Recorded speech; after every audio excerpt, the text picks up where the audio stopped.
So good afternoon, everyone. Thank you for joining us this afternoon for this special Diplomat Diaries with the very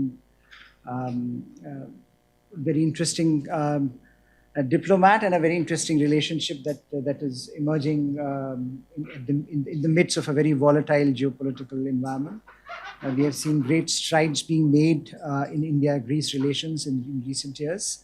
And I think the culmination of Prime Minister Modi's visit to Greece this year had underscored how far the relationship has traveled and how it is at a very transformative moment if various pieces of the puzzle fall in place. So we have with us Ambassador Dimitrios Ioannou, who will be talking about, of course, India-Greece relations, but also perhaps give us a sense of where Greek foreign policy is moving, transitioning, how Greece is looking at the geopolitical environment at the moment, what are perhaps Greece's expectations from EU, US, China, and how it is balancing various contending parties, and how it looks at the future trajectory of India-Greek relations. So I'll give the floor to him initially for his initial remarks, sir, and then we will open this up for a conversation. Briefly, if you can touch upon whatever you want to touch upon. In the first place, and thank you very much for your kind invitation. I'm very much honored to be invited in such a prestigious institution like ORF, okay, that you also organized this famous Resina dialogue, which is really one of the most important events in the world of think tanks. And really, I'm very glad to be here with you, and I would like to discuss with you everything that you have to discuss, that you would like to discuss with a representative of Greece. I was a very lucky ambassador because during my tenure it occurred this very important historic visit of Prime Minister Modi in Greece, and it happened something. Even the ambassadors they don't know anything. Okay, but in the first instance, you understand a few things. Then you understand more, and then the picture becomes clear to your eyes, also to the eyes of a naive ambassador. So I think that now we are in the course, we have the dynamics of developing a relationship between Greece and India, and really. Although we live in this volatile international environment, I think that the bilateral relations of the two nations will be becoming stronger and stronger. I was asked when I was in Greece in August from many sides what were the main parts, the main reasons of let's say this rapprochement between this spectacular rapprochement between Greece and India, and I gave my subjective opinion, which is the following. I think there are three main elements that connect the two countries, that are very strong elements, and the one thing is.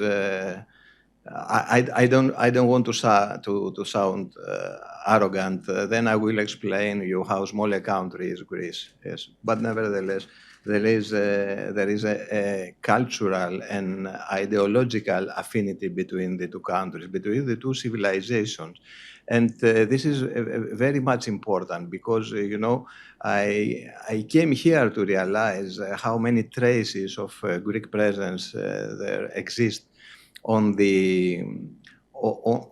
in the history of India, but also on the land of India, if you travel around, and especially if you go to the north, where in the past they have been the Greek Indian kingdoms. But you know, it's not only that. There is something else, that we are two nations and two cultures that were somehow ideologically motivated.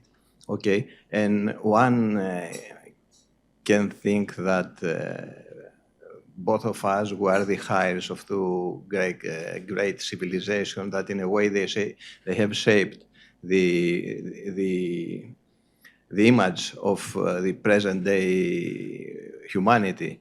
I mean, if we want to be very specific, in history there have been three great, a lot of great civilizations, but there are three that they have shaped. They have an impact that lasts until now. And these three great civilizations, they have been the Chinese one, the Indian, and the Greek, the ancient Greek civilization. So in a way, even in our subconscious, let's say, there is a dialogue, there is an affinity between the heirs that were the heirs of this great civilization of the past.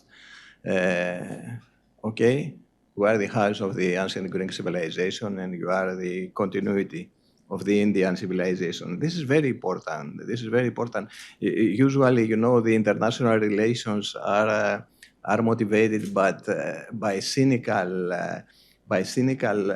motivations and calculations, but this is a thing that really exists, and it's very strong. The second thing is that we are something like natural allies. I have said that many times, and we are natural allies for a very simple reason, that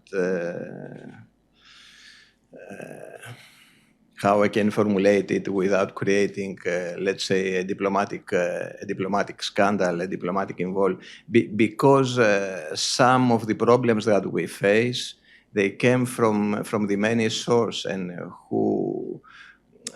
whoever, for instance, is an opponent of India, of Greece, in a way, they are allies among them. So in this way, you know, and we know that you will not be, you will be never friends to our, let's say, enemies, if, for instance, we have enemies sometimes in the future.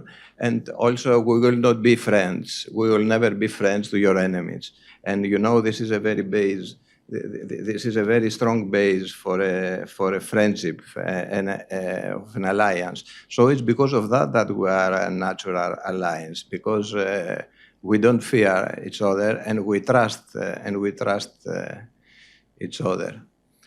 And the third thing that is very much important, and okay, and it is very much also discussed these days, is the fact that there is a complementarity, an economic and geopolitical complementarity between the two countries. Because now, in its expansion, in its development, in its growth, India needs, let's say, to have a gate, an entrance to Europe, and also needs to have some place to study in Europe. And you know, the ideal country from a geographical point of view, but also from a political and from a cultural and civilizational point of view, this country is Greece. And this appeared because, you know, when Prime Minister Modi came to Athens, I was not aware about the idea of an economic corridor that will enter into the European Union by the European Union territory from many points, but of which the main point will be Greece, because, as you know, Greece is the fastest and the cheapest as regards transportation way of entering India for a product, for a container that comes that comes from India, it's the cheapest point to enter Europe and to reach its final destination, that is the European market and the European consumers. But it's not only that. It's not only that. There are other things that we can discuss about later. Thank you, Excellency. I think the important points that I think when we look at India-Greece relationship, the historical nature of the relationship, the fact, I think, of trust, which is becoming an important aspect of international relations at this point. And of course, the contemporary economic and geopolitical complementarities that Ambassador highlighted has allowed for a new possibility to emerge in this relationship. And I think Prime Minister Modi's visit and subsequent events, I think the corridor, which you pointed out, allude to that in their own ways. And one of the things, Excellency, that perhaps it would be very useful to hear from us, because a lot of the times, from Indian perspective, it is said that when you look at India, you look at a country that is trying to balance competing interests, competing powers, and I mean, the whole G20 presidency was an attempt to bridge this east-west, north-south divide. Yes. And Greece has also been very active in terms of engagement, both with regard to European Union. Of course, you are embedded there, but also US and China. So when you look at today's fragmentation, when you look at today's great power politics, how do you evaluate Greece's attempts in managing these multiple contradictions, and how do you think a country like Greece and a country like India, which similarly trying to adapt to these tensions, should be striving for a world order in which their interests can be protected and preserved and enhanced? Yes, of course. We are very much alike in this, from this point of view as well, because I think that what are trying to do both countries, both diplomatic services, let's say in the first place, is that we are trying to build bridges. This has been the identity and the particular character of the Greek diplomacy the last 40 years, I would say. And I guess, as India showed during the G20 presidency, this is also the Indian stance in international relations. So here there are a lot of things that one could say, but I will stay in G20 presidency, because I had a personal experience of that.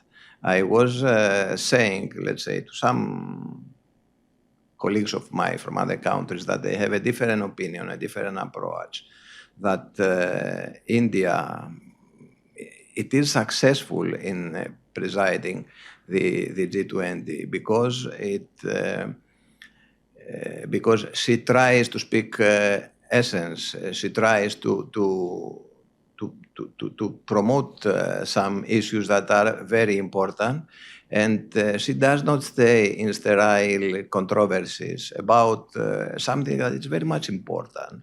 Yes, it's very much important. It can culminate to a third world war. Okay, the war on Ukraine, I say, but we cannot discuss always about that. We do what we do, and we do our best let's say to be from on the winners' side, but to be the winners. But also the world must go on. The world must proceed, and they were telling me, for instance, that it will not. For instance, that there will not be a common statement, a communiqué from the summit. But finally, we saw that there has been a communiqué, okay, and the world continue to exist and the earth to go around without any problem of that. And not only that, but let's say in many other issues, many other fields and topics that are very, very, very much important for the survival of the humankind on Earth, there was some progress, and this has been not only something that it was very important, but this is something that also is a lesson learned that in international relations, in diplomacy, you must always try to find the solution, to find the positive ground where they can be convergence, and not trying to find the divergence in order to project power. And I think that in a way, I told it again, these were on a symbolic, rather on a symbolic field, but it's still very much important. That it was a shifting of diplomatic paradigm, let's say. Okay, that you can have your principles. You can have your hardly gained ground, but nevertheless, if we want to go ahead and if we want to find a balance and an equilibrium in international relations, we must strive to find common ground, and we must strive to find the questions and the issues that can unite us, or at least to bring us to an intent, to a mutual understanding. So this is I guess this is the philosophy of the Greek diplomacy as well. Although we are a small country and we don't have the leverage and the impact that India has around the world. But this is our approach, and in spite of the fact that we belong to two blocks, that is the European Union and NATO, we don't we don't feel any kind of arrogance towards them that they are not. And really our first priority is always to try to build bridges and mutual understanding. Ambassador, if you can briefly touch upon, you mentioned this, the Ukraine war and the kind of impact it has had on Europe. How is Greece looking at the conflict, and perhaps what is the thinking in terms of the end game that you foresee? That how do you see an end to this crisis? Where do you see this going? Is this something that is going to be long lasting, and or is this something that you feel that there are possibilities there that perhaps Europe is beginning to explore? We have seen a lot of divisions also within Europe about Ukraine. So what is the sense from a Greek perspective? Okay. Really, as regards the Ukrainian world, I'm not the guy that he likes to portray himself as the wise man, that he knows everything about the future and what will happen. I guess all the forecasts now, they have run aground about what will happen in Ukrainian war. The thing here is that some weeks ago, all of us, we were of the idea that it could be a disaster if this war lasts for long. Yes, but now, as it has become the situation, with the flares going up also in Middle East, there is a slight possibility that this war in Ukraine lasts. So it will be shorter until the end, and this because of the fact that the situation will deteriorate even more in some other areas of the place, which is not a good perspective. Anyway, I have read 1 year ago,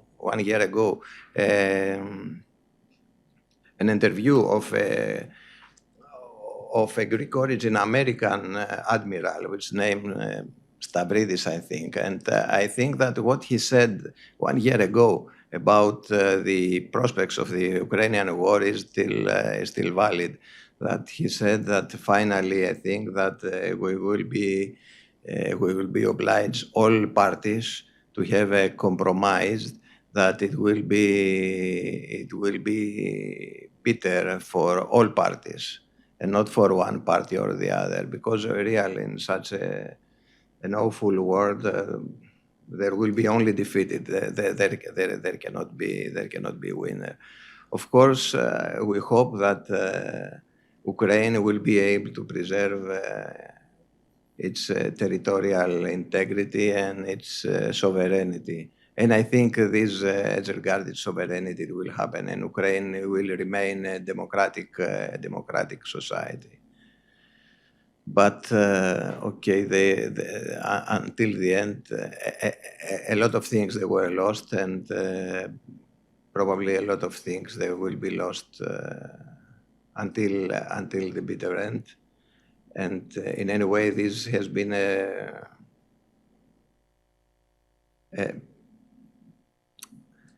the aggression from the Russian side. I think it will be a very black page in the history of the Russian state, of the Russian people. Ambassador, the other issue, of course, you mentioned that Greece is a member of European Union, Yes. It's a member of NATO, and we are looking at a world getting fragmented between the US and China. Great power rivalry is straying up. But you have managed to have very stable relations with China as well. China is a big investor. Yes. China is a big economic partner. Yes. Are there challenges going forward in that, given that your two big partners are not seeing eye to eye on a range of issues, that a great power geopolitics is framing up in binaries? Do you see that as a challenge, or do you see Greece continuing to manage the two sides as effectively as it has done so far? Listen, we are not, let's say, a partner of China. Okay, we are a member of the European Union. We are trying to have to be in good terms, to have good relations with China, because everyone tries to do this these days, even the USA. Okay, in spite of the every kind of geopolitical or economical disagreement and differences that they have. The thing about China is the following. About 12 years ago, Greece was in a very deep economic crisis. And at that moment, we have started, because we were in desperate need of the money, we have started the process of privatization of different assets. And one asset that was ready for privatization even before the economic crisis was the port of Piraeus. Okay? And when we put up the tender for the privatization of the port of Piraeus, nobody else appeared. Nobody else appeared apart from the Chinese. Okay? And, the European Union said to us, yes, go ahead, privatize it, sell it to whoever it is. And the Chinese obtained they bought the Piraeus port. And this makes, let's say, Greece to be somehow a privileged economic partner of China, because this is the second biggest port in Europe at this moment as regards volumes of transportation and of imports. And it will be used by the Indians, by the way. It is already used by the Indians. I will tell you about that, about the Greek fleet, and at this moment. So this is it. But we are not close to China, let's say, in issues like Taiwan, for instance. Okay, we are a member of the European Union, and we follow and we implement the common external policy of the European Union. But anyway, as I repeated on many occasions, we are trying to build bridges, and we have good relations with all parts. And even when our relations are not good, we are striving to find the opportunity in order to improve them as soon as possible. So before I open this up for some questions and comments from the audience, I just wanted to, if you can briefly touch upon, Indian Prime Minister has had a significant visit to Greece. What are some of the actionable outcomes that you are looking for in India-Greece relations as they move forward over the next few years? I mean, there is a lot of economic activity. There is a lot of India views Greece as a logistics hub. But from your vision, what is your vision for the relationship? Okay, in answering your question, I will enter into issues that will sound like of minor importance, but for us they are of great importance. For instance, I'm starting from an issue of minor importance. That is, we desperately need, and there is a need for a direct flight between Greece and India, for instance. And this was discussed because I was present in both meetings. There were two meetings. There were the political meeting between the two delegations, and there was also a business meeting, where there were business delegation in the presence of the two prime ministers. So, at this moment, the direct flight, the connection, it is very much important, and it is absolutely necessary, because there is a lot of demand, especially from the Indian side, to travel to Greece. Also from Greeks that they want to come to. They want to travel to India. But anyway, there is, I would say, the whole spectrum, the whole array of bilateral relations between two countries. Now they were put on the table, and now I think they will. They are advancing, and they will have a big project.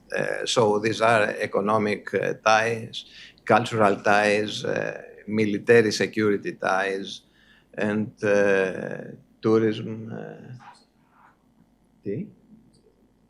Of course, yes, this is very important. Migration and mobility, because we are now we are discussing, we are preparing migration and mobility agreement between Greece and India, because Greece now is, and this is different from India, is, let's say, in some kind of demographic decline and demographic shrinkage, and we need labor power. And my personal guess, and everybody else, I think, in Greece, is that the Indian participants, the Indian labor power is the best possible that you can have.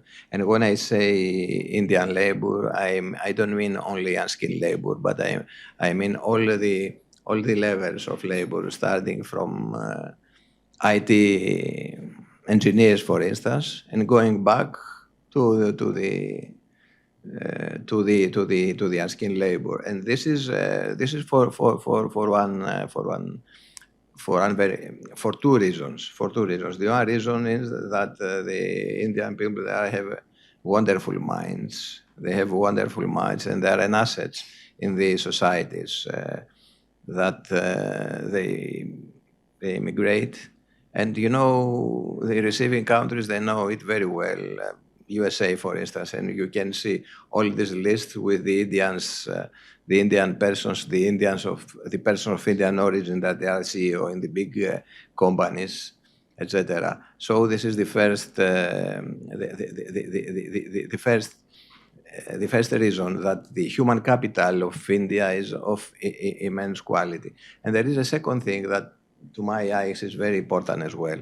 This is the thing that Indian communities, where they go, they integrate so smoothly and so well to the receiving society without any problem. They are an enrichment factor of the receiving, of the host society, and this is wonderful, because it does not happen It does not happen with other kind of communities, other kind of cultures and civilizations. Okay, but really, I could say that it can sound a little bit poetic, but Indians they bring happiness and joy to the societies that they immigrate. Okay, and so we are working on this mobility and migration agreement. There are a lot of things where there is collaboration and there is, as I told you previously, complementarity. For instance, in security and in military cooperation, security as regards the general ideas of security. For instance, as we have this big fleet and we travel in all the maritime routes of the world, we would like to have a peaceful and open maritime routes that are governed by the international law. And Indo-Pacific area is the most important for international trade at the moment. And I repeat, we carry 1/5, 20% of the international maritime trade. And therefore, we are very much aligned with India as regards the way that the status and the way that the international seas must be governed and ruled. And this is very important. On the other hand, as regards military cooperation, military security, it is from your colleagues, the Indian journalists, that I have learned when I came here, that I have noticed, because I had not thought about that. That, for instance, you have some kind of security issues here, and a possible enemy of you has a certain kind of aircraft, and you have another type of aircraft, and all of a sudden there is Greece that has two types of aircraft. That is the one and the other, yours and your, let's say, friend, enemy, whatever. And what is this is the best way, for instance, that Indian pilots, they can educate themselves and to know and to learn how will be, let's say, in a dogfight of aircraft, for instance, what will be the behavior of the other, of the opponent. So there are a lot of things. We had and we will have again some Navy exercises together in the Aegean Sea, and also a Greek ship will come to the Indo-Pacific to participate in drills and exercises with the Indian Navy. Besides that, to the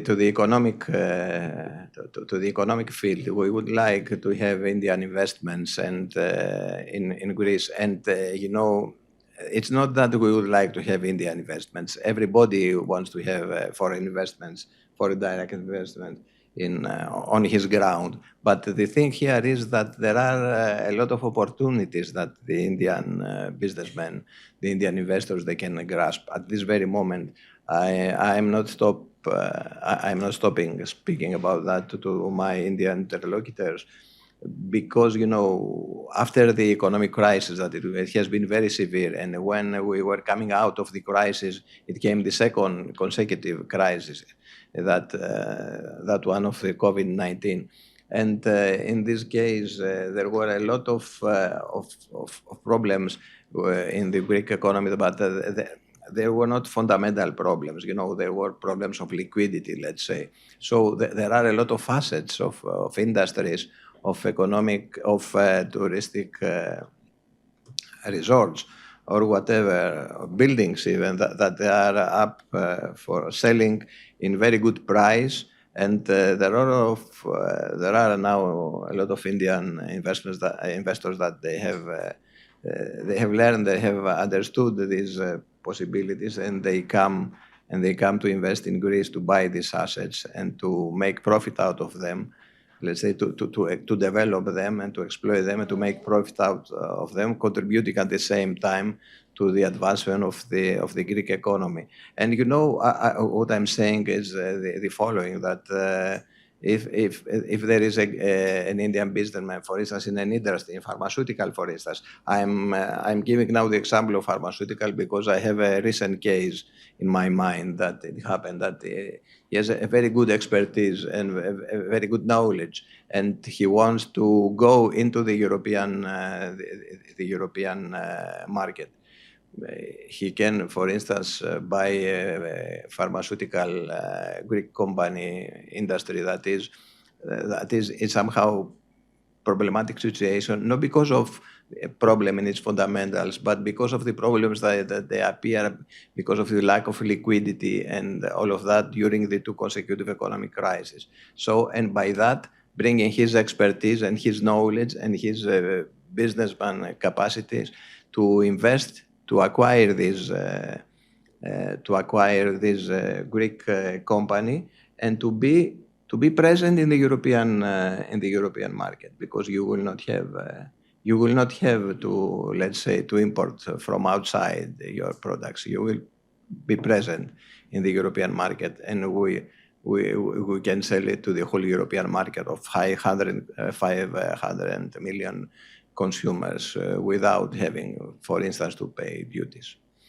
And there are a lot of other things. For instance, we make a call. You know, all the big Indian companies, they used to have some headquarters, for instance, in London. The European headquarters there were in London, but now London is not anymore a European city. So they have to move somewhere in Europe, and we say, come and bring your headquarters, European headquarters, in Greece, in Athens, or in Thessaloniki, because there are many advantages. And here is connected as well the other issue, the minor issue that I mentioned at the beginning, that is the direct flight. So there are a lot of issues, a lot of possibilities that all were put on the table and were discussed. And I think it's because of that there is an enormous potential of developing our bilateral relations and our cooperation, and in a way to turn Greece into a real gateway of India to Europe.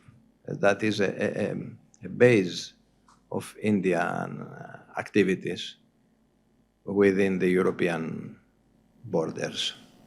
I think you have a very captive audience in a certain generation of Indian students, young, who are in thrall of Greek mythology, Yes. including my own daughter. And given the mobility pact, she'll be the first Yes. one to migrate, I think, at this age.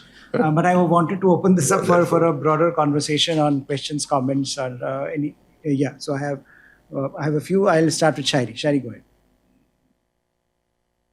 Your Excellency, for your comments. I wanted to ask you, you mentioned how Greece is a privileged economic partner of China, but at the same time, Greece is, of course, embedded in the European Union framework, Yes.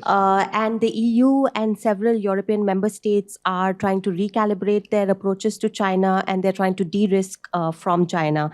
So is Greece part of this new trend as well?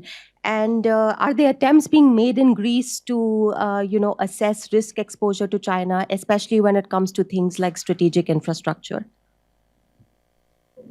Okay, the thing is the following, that the only, let's say, we are not Greek companies until now, they have not been, and I think they will not be in the future, part of any kind of supply chains emanating from the Chinese ground and from the Chinese economy. So there is no need, let's say, from the engagement of the Greek economies from the Chinese supply chains. There were no such connection with China. It is not like France or Germany, that they have a lot of investments in China, and probably now, like the Americans as well, they are trying to move them outside of China. This is not the case with Greece. The only connection that it will stay there, I guess, and it will be for the benefit of the Indian as well, is the port of Piraeus that belongs to a Chinese company. But anyway, that does not make us neither a part of the Belt and Road Initiative nor, let's say, a part of the supply chains that start from China. Sir, my name is Kalpit and I look at China-related issues. Your Excellency, you spoke about, 12 years ago, China played a very benign role, particularly at a time when, Greece was facing an economic crisis. But, it's been, there has been a lot of water under the bridge. And, given, China's so-called no limits partnership with Russia, what are the public perceptions in Greece regarding China's role and, China's role basically? Okay. Listen, I would say that China is a distant destination in absolute and also in metaphorical ways for the public, the Greek public opinion. I don't believe that the Greeks have developed a very negative opinion about China's policy. Why? Because this is not, let's say, into the side view of everyday's of the average person of Greece. Russia, for instance, Russia is a very different story because Greeks, were very fond for Russia, very familiar. There were historic ties.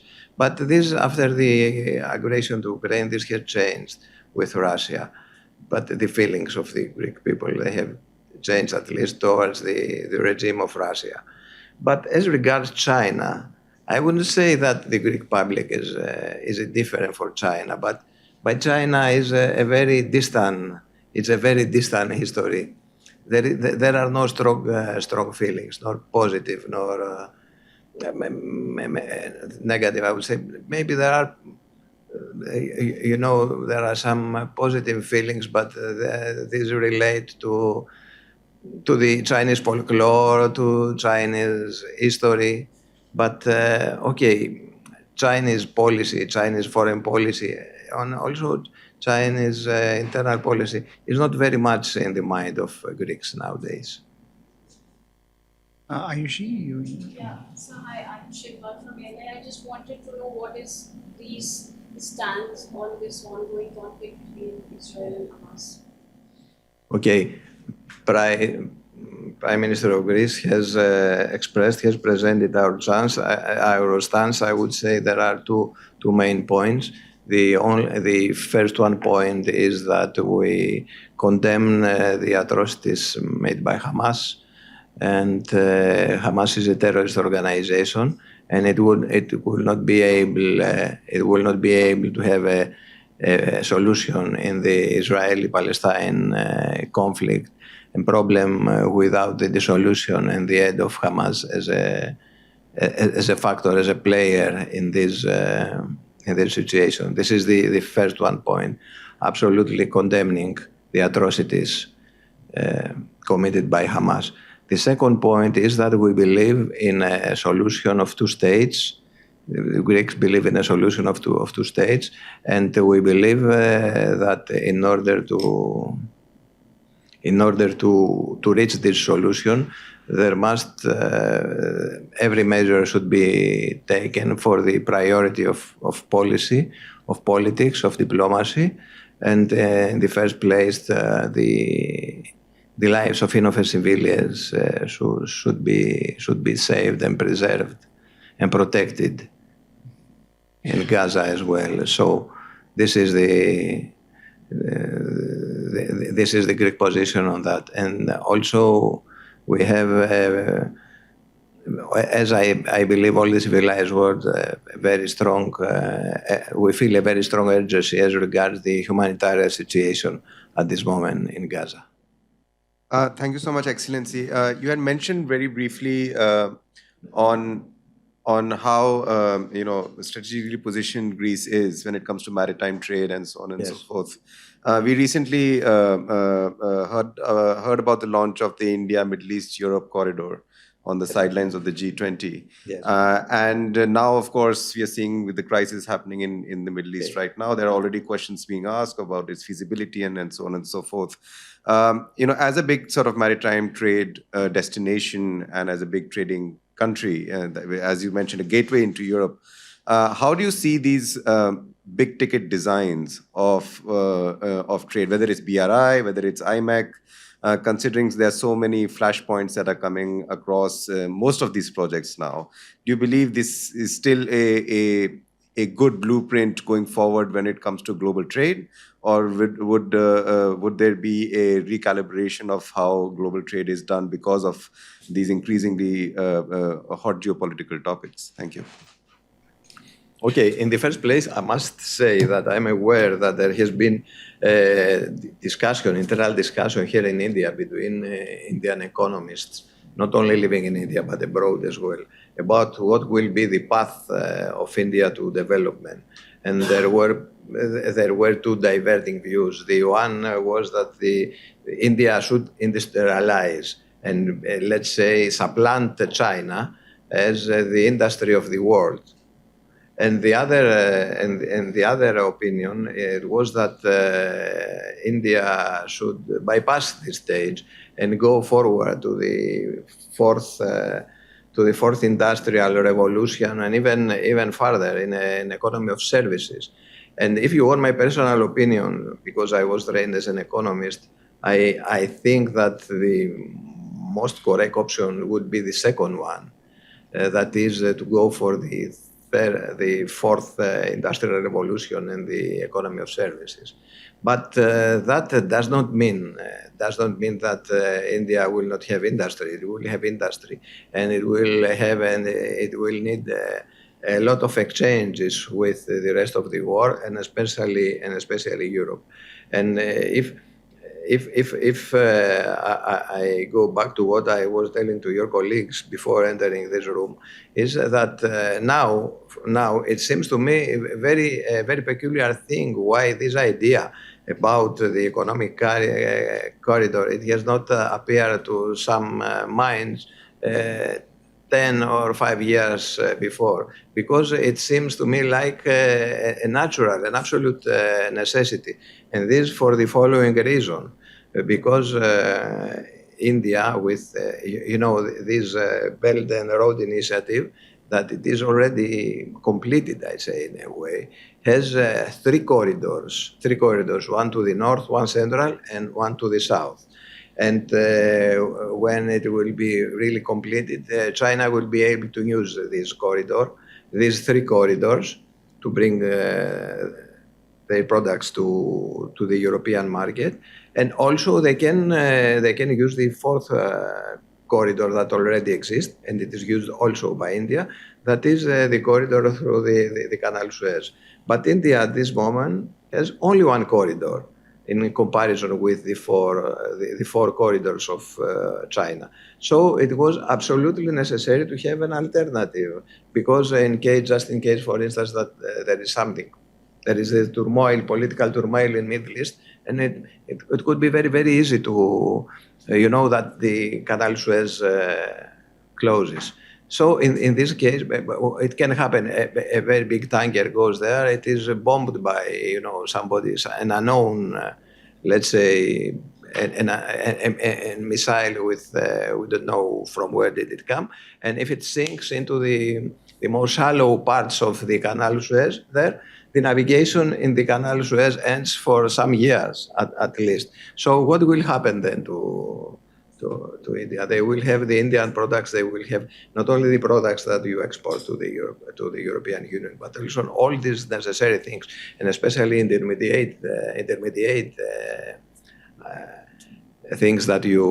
products that you use for your production of final commodities that they come from European Union. They will have to circumnavigate the whole African continent. So this is an absolutely necessary is an absolutely necessary alternative for Indian economy. And my guess is that it will be built one way or another. And I don't know whether it will be delayed by the unhappy events, incidents in Middle East that are happening now. But I think that economic necessity is the strongest motivation in international relations, and one way or another it will happen. And and even I don't want to suggest another alternative corridor, let's say, but there can be many options, and I think that the Indians, they will go ahead, and they will have also the assistance of the USA in this endeavor.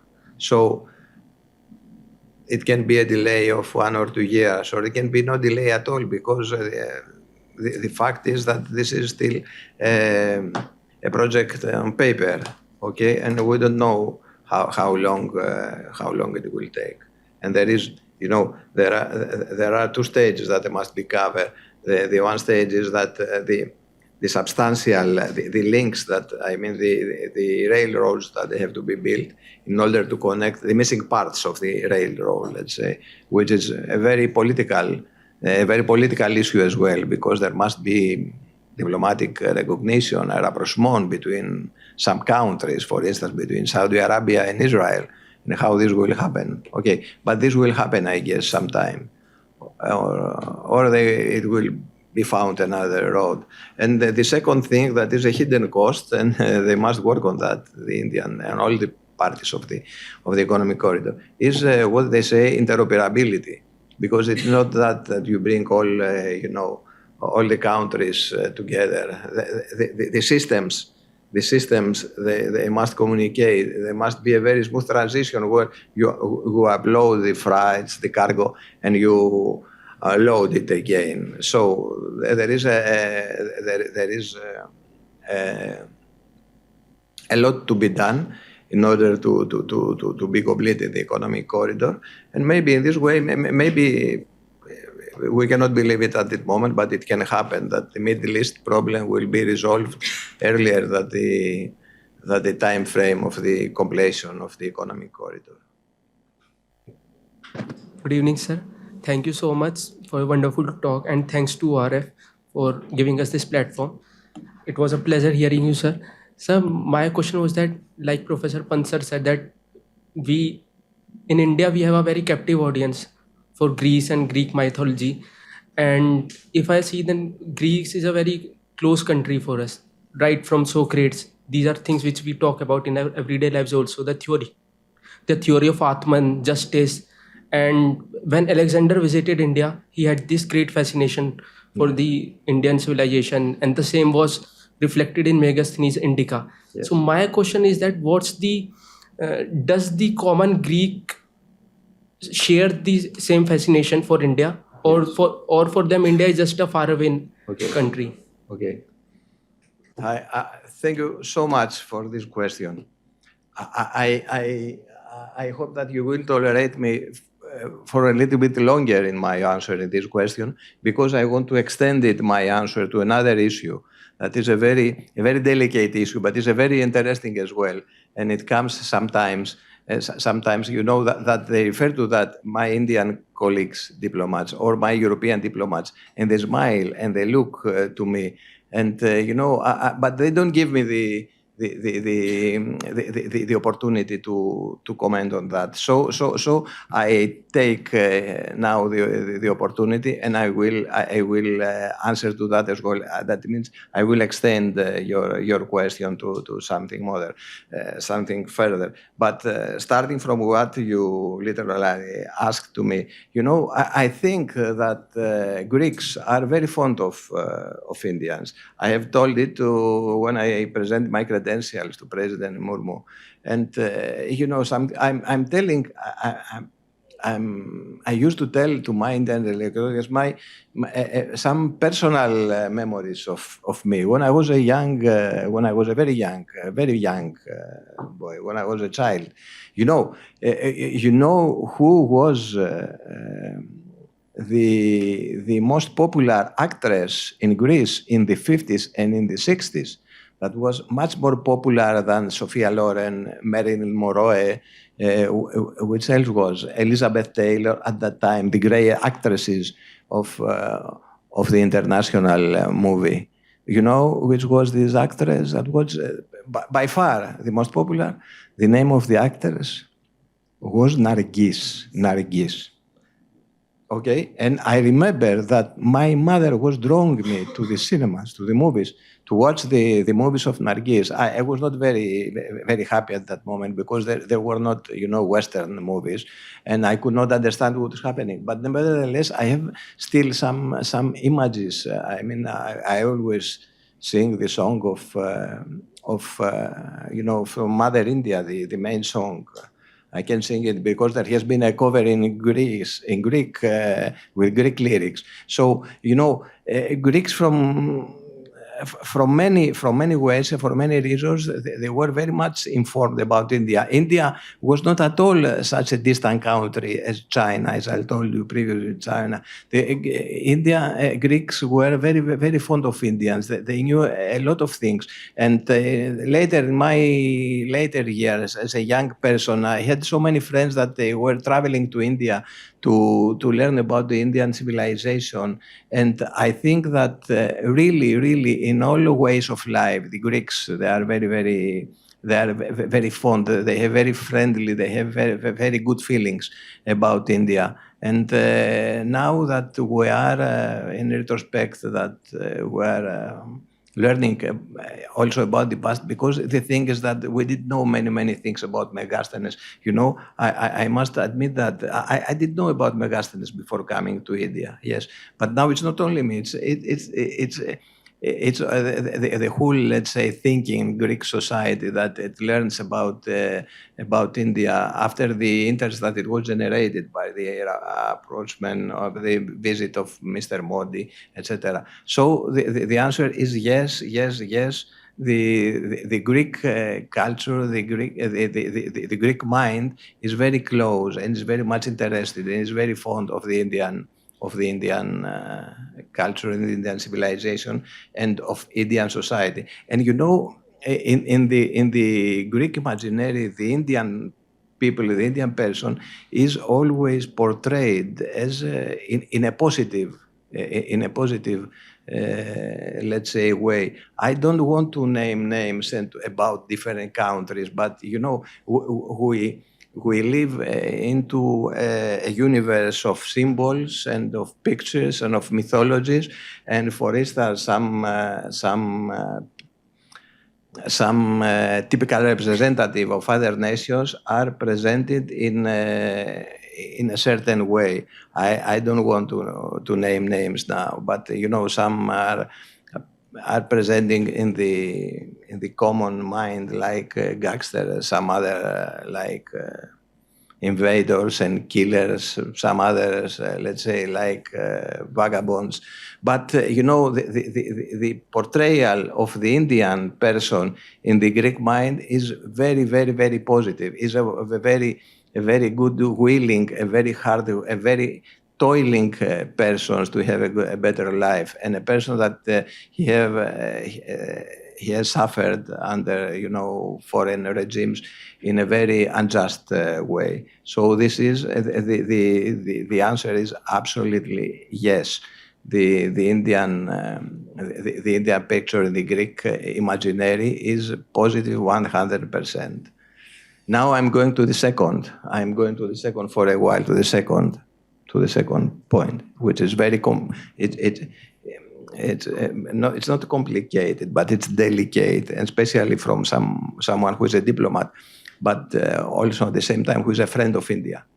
So, was Greece, ancient Greece and Athens, the birthplace of democracy, or was India the mother of democracy? What was that? What is the the answer to this question. Let me say a few things about that. My personal things. There is no official position. Don't ask me what the minister believes about that. This is my very personal and subjective position. Okay, and I will try to be brief. In the first place, I have gone a little bit. I have not studied extensively, but I have gone a little bit through the theories, let's say, and the papers that they claim that India was the mother of democracy. Okay, we can discuss that. There is a lot of things that they must be clarified. The thing is the following, that this claim is that in the past, in the Harappan civilization, and even earlier than that, there are let's say, there are signs, there are some images that they show that all people, they were building together their walls in their cities, and because of that, the induction is that this could not be anything else than democratic society, because they work all together. I must say the following from the few things that I know from history and from sociology, that in the primitive societies before the advent of agriculture and of farming, where in these privileged societies there was no the division of labor. Okay, there was no division of labor, but all of them, they were either hunters or they were collectors of fruits from the trees.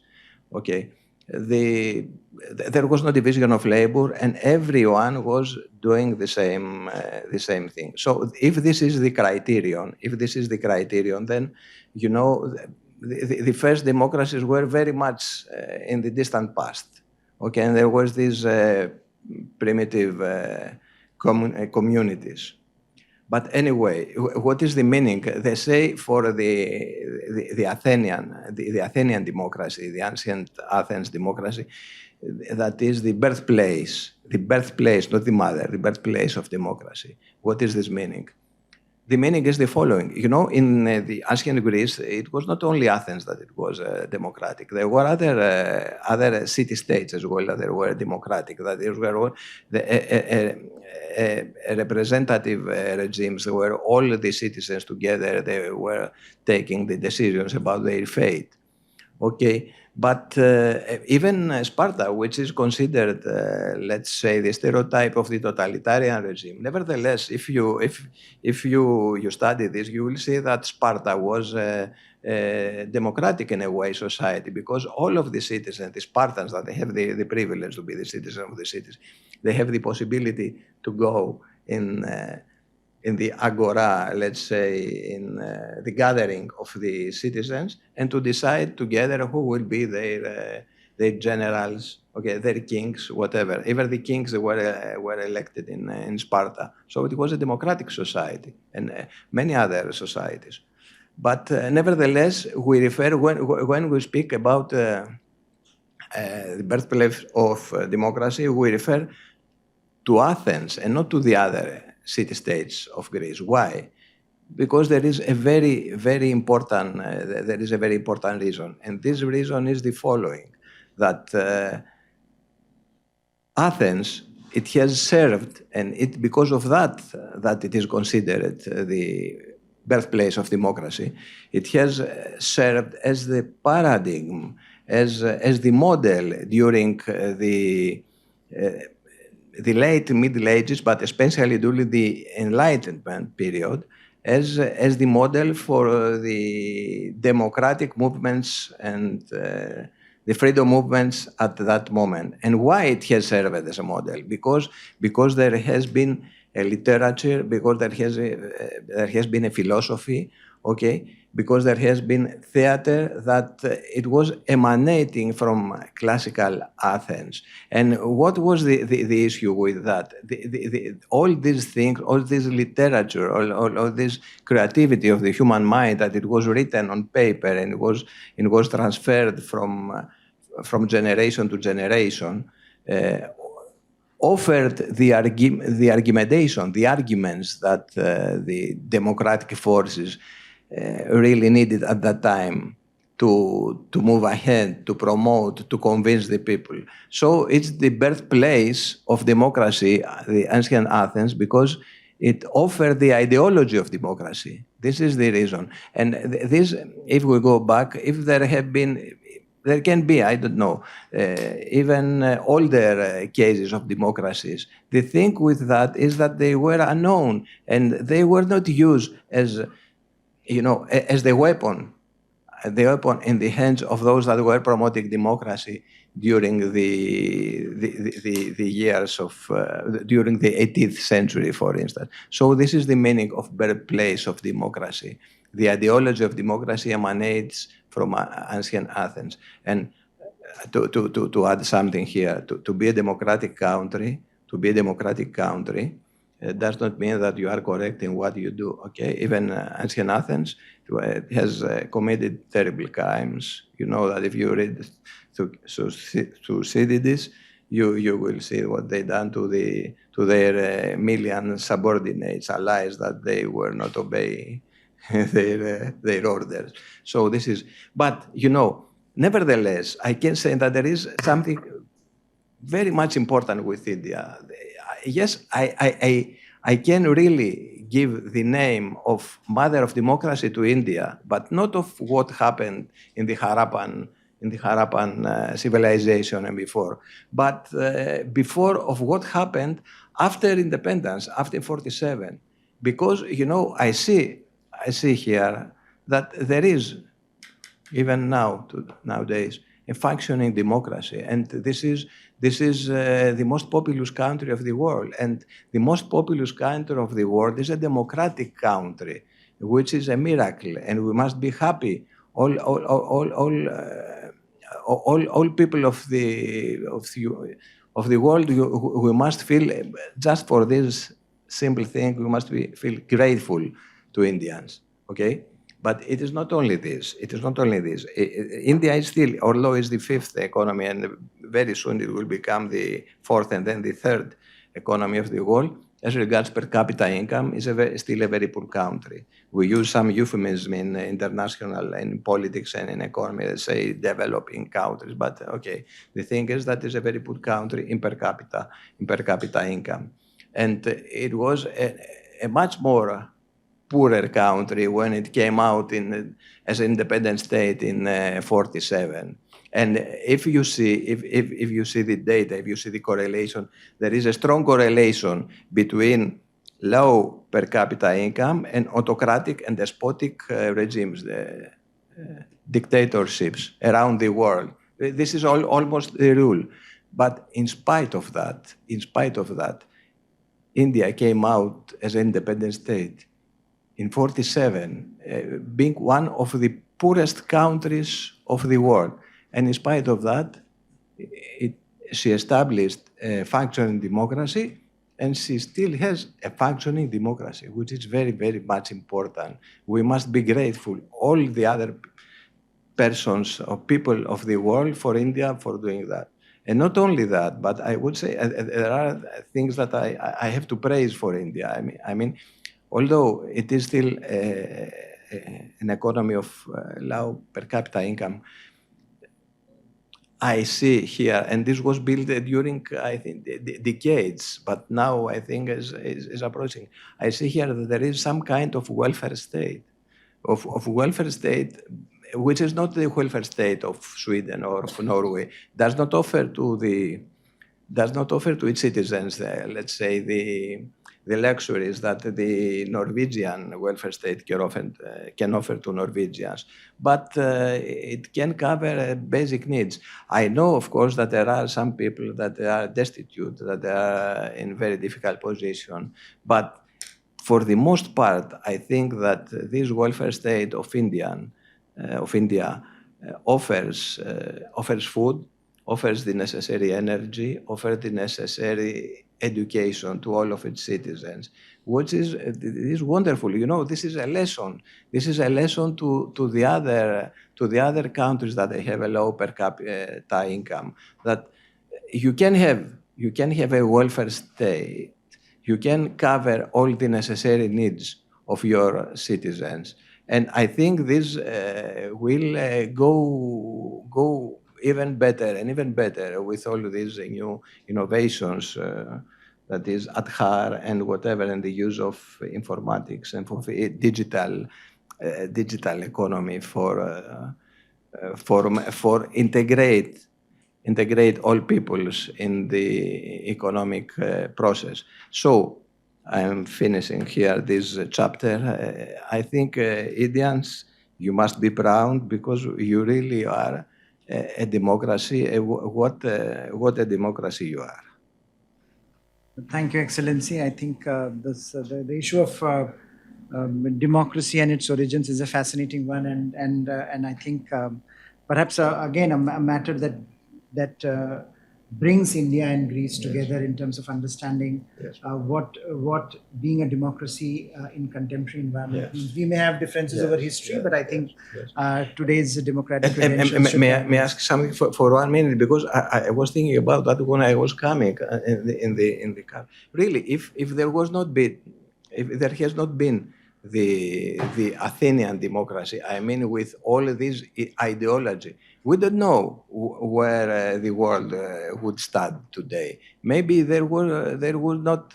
Maybe we would need a few, 2 or 3 more centuries in order to achieve, let's say, the democratic development that at least now we have. But we are now where we stand now because the Athenian democracy offered us the ideology and the arguments that were necessary to go for the fast track of democracy. And I think on the other side, I think if I don't know if someone is going to ask you to sing now that you have said that you used to sing. I can sing. I don't. If you close everything, Cameras. I can sing. Cameras and phones, I can sing. Yes. Maybe we will. I have done it, and I can go. Yes, so we will do that. Do you really want me to sing? Yes, that would be lovely. So we can. Oh no! Can you lay out for us what's the domestic perception about your relations with Turkey? Particularly in respect of the certain, I mean, some would say political revisionism that is going on inside Turkey. Okay. So I will try to go with the mood and the trend now, because now we have entered a stage of improving relationships with Turkey, because since a little while we have started a dialogue in order to build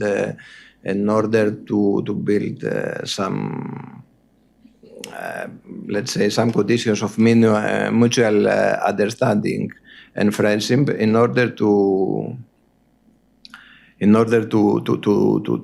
be able to resolve our problems and to find a solution to our differences, which the problem until now has been that we don't know really. We know, but the problems are from the white side, because for many decades we were saying that we are not asking nothing from Turkey. There is no demand from us out. Everything is okay. It must be resolved. Although there has been some injustice at the expense of the Greek people and the Greek state in the recent past, because some agreements they were not respected by the Turkish side. But nevertheless, the problem comes from the Turks. And I will give you an example, okay, which is a metaphorical example, but this is true. Somebody told you 1 year ago that be respectful, make your mind, because I will come some night and I will give you a lesson. You understand me? I will give you a lesson some night. I will come all of a sudden. And this is probably there is a difference between you and this guy, because this is really a menacing, let's say, a menacing stance, a menacing attitude. Why did he say that? What can you imagine?